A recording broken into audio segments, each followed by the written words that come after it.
everybody. Welcome to Relished. I'm Allie. I'm a nutritionist and a yoga teacher, and I'm here to talk to you every week about nutrition topics.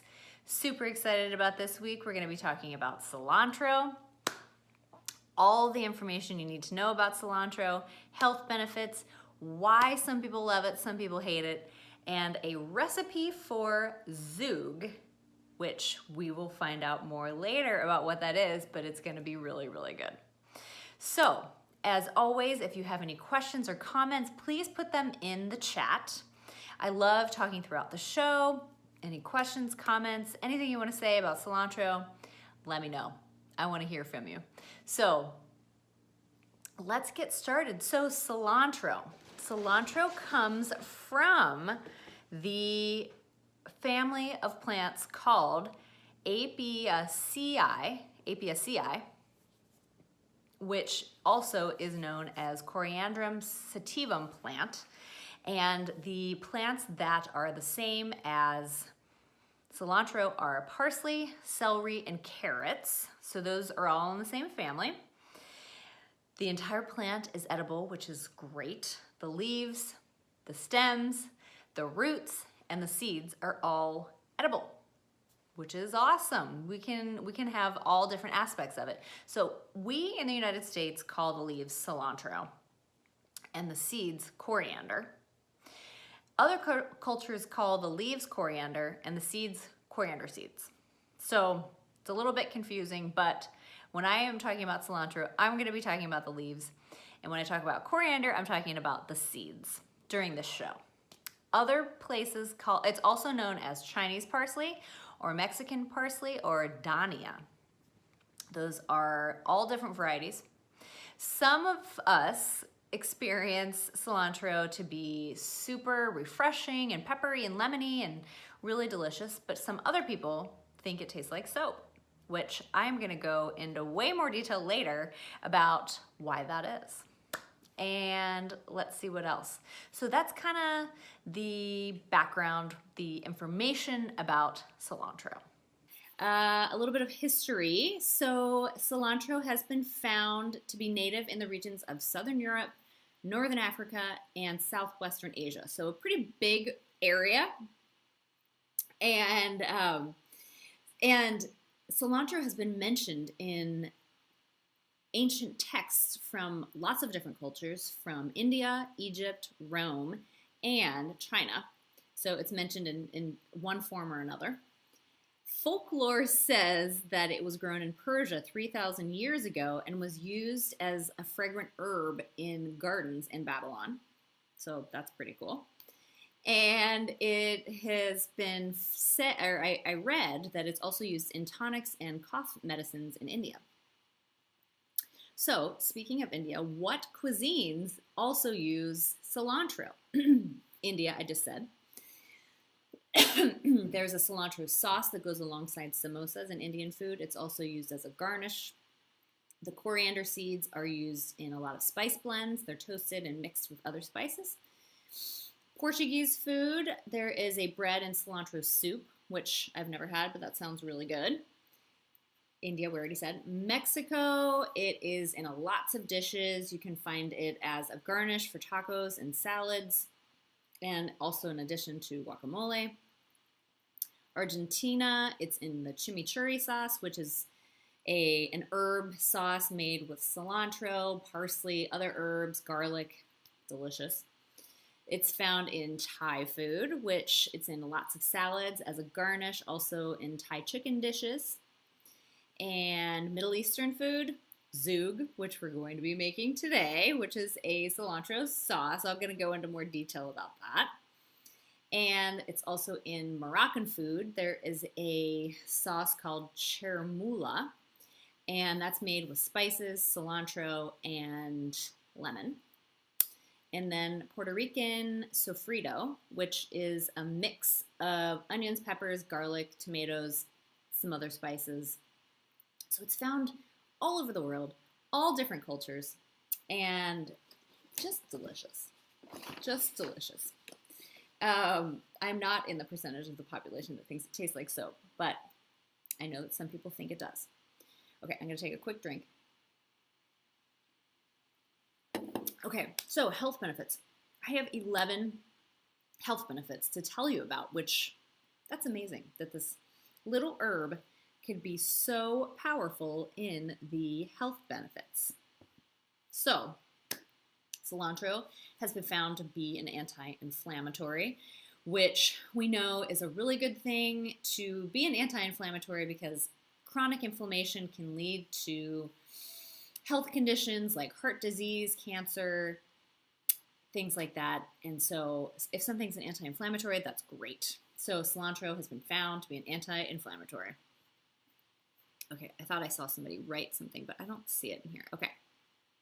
So cilantro and coriander seeds may help boost our heart health. Also a bonus. We need strong, healthy hearts to be healthy. So we'll kind of go into more detail about what makes it heart healthy. But just in general, it's been found to be heart healthy. And it's also been found to help people with migraines.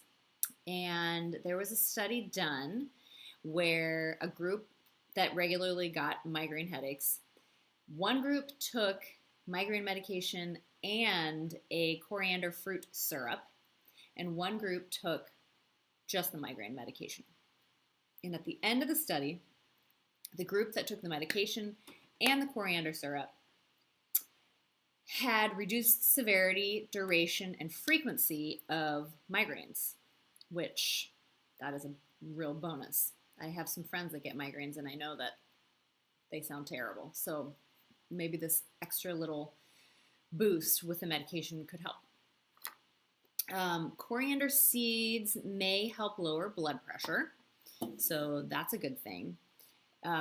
They have been found, partly because cilantro is considered a diuretic, and also because it's so flavorful, you tend to use less salt when you're eating cilantro, so that could be a bonus for our blood pressure as well.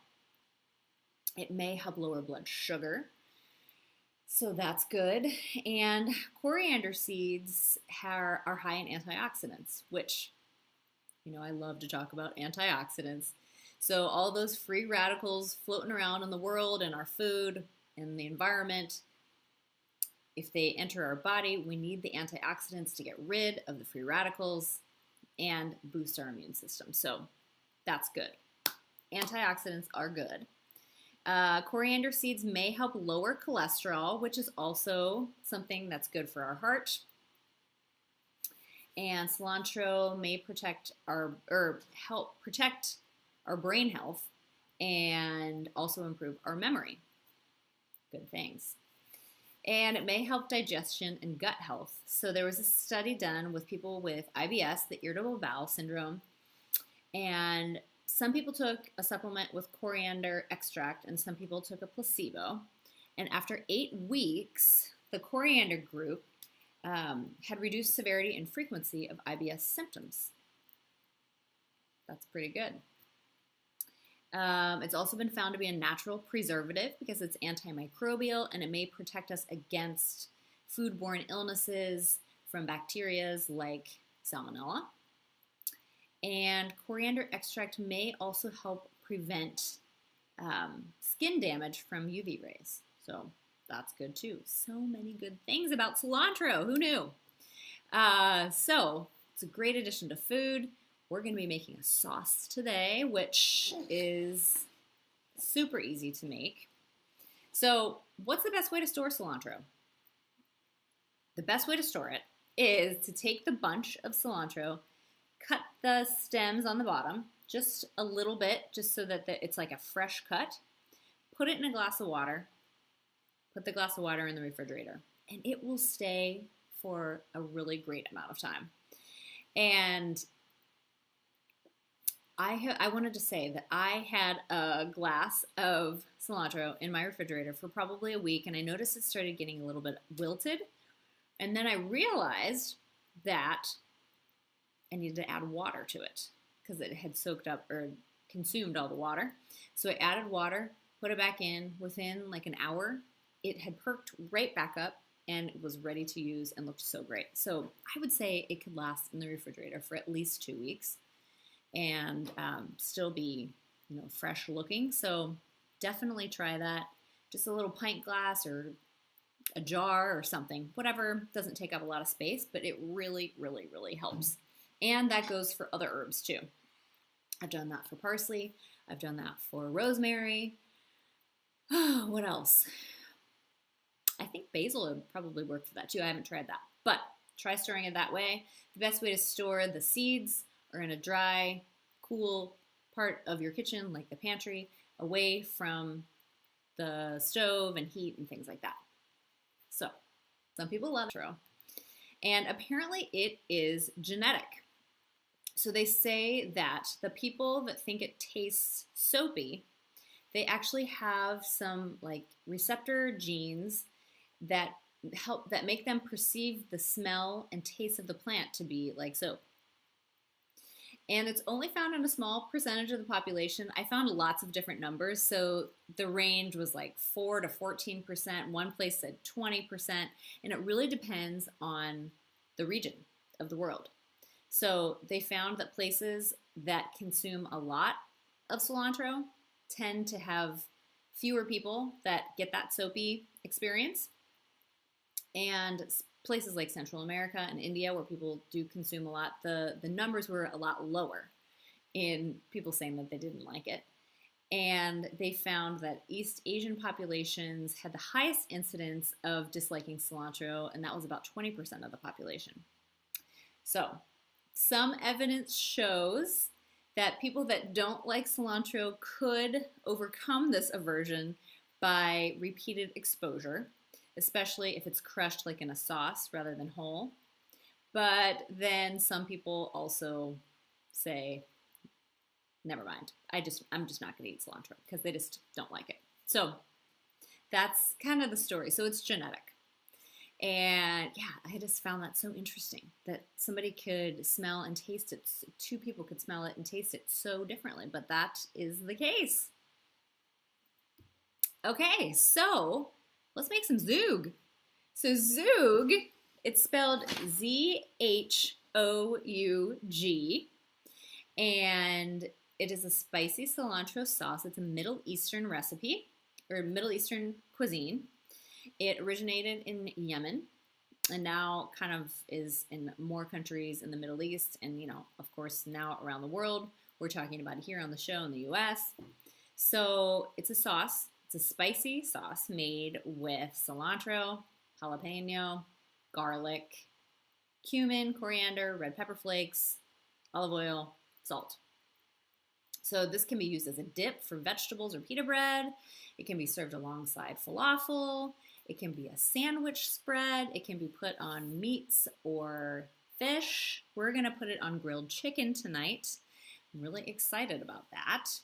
So let's make some. Okay, so I have our trusty little hand blender. I'm just going to hold up the ingredients as I put them in, and then I'll blend it, and then I'll show you the result. Okay, so this is our hand blender container, and we're going to start with, I cut the recipe in half. So we're going to start with 2 cloves of garlic, roughly chopped. Okay, and 1 bunch of cilantro. And they said to cut most of the stem off, but you can still use some, so that's what I did. So I'm going to put that in the container. Here we go.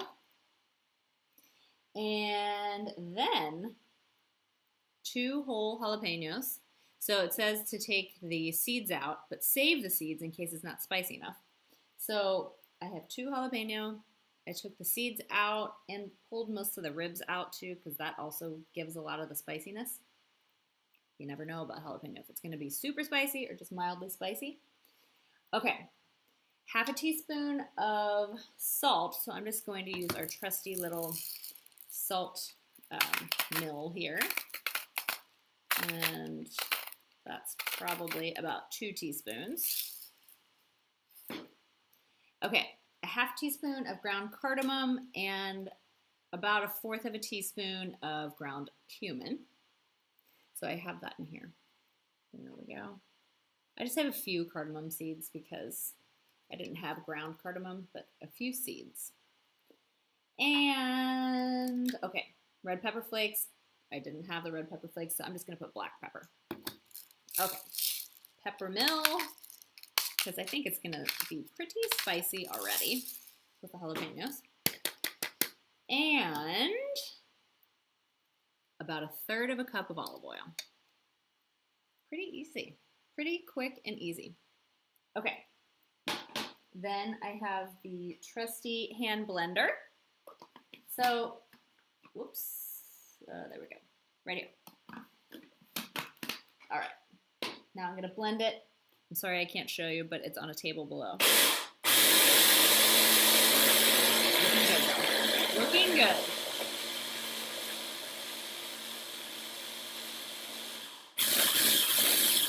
Okay, so I'm going to, we'll take a look. Looks like I need to scrape the sides down a little bit. It smells really good though. Really, really refreshing. Okay, that smells really good. Okay, now I'm gonna continue blending.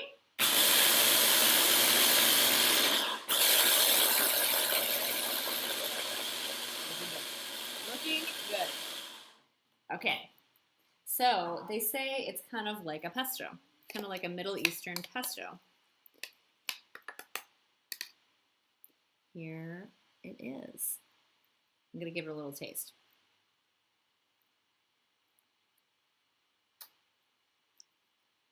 I'm waiting to see if it's gonna be really spicy. It is really, really good. I really recommend making this. You can taste the garlic. You can taste the cilantro. So definitely you have to like cilantro to have this. You can taste the cumin. I might add a few of the seeds from the jalapeno, but that is delicious. I highly recommend it. It's gonna be really good on grilled chicken. We're gonna have asparagus on the side. That's gonna be really, really good. So that's kind of the story on cilantro. So cilantro, it's a plant. We can eat the whole thing, the leaves, the seeds, the stems, the roots. It's also known as coriander in some cultures. Lots of health benefits, antioxidants, heart healthy, may help lower cholesterol, may help our blood pressure, may help our skin, may help people with migraines. So many good things about cilantro. It's in lots of cuisines around the world. Some people love it, some people hate it. The people that really dislike it tend to, it might be a genetic component that they experience it differently than people that like it. So good. And we're getting into summer. You could be growing it at home or getting it fresh at the grocery store. So lots of options for cilantro. I also wanted to mention I have my smoothie book here. It's called The Smoothie Book. I just wrote it. It has 100 smoothie recipes, 10 chapters with 10 smoothie recipes in each chapter, so that we have 100.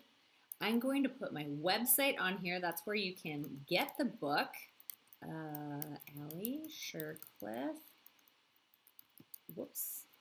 wellness.com. There we go. I put it in the chat so you can find out more about the book there. Super exciting. Thank you everybody for joining today on today's episode. Cilantro, go get some, make some Zhoug. It's gonna be good. Let me know if you do. I'm gonna be posting the result of the recipe on my Instagram. So check it out at Allie Shercliffe. I'll be putting that on this week. Have a great rest of your day. I will talk to you all soon. Okay, goodbye.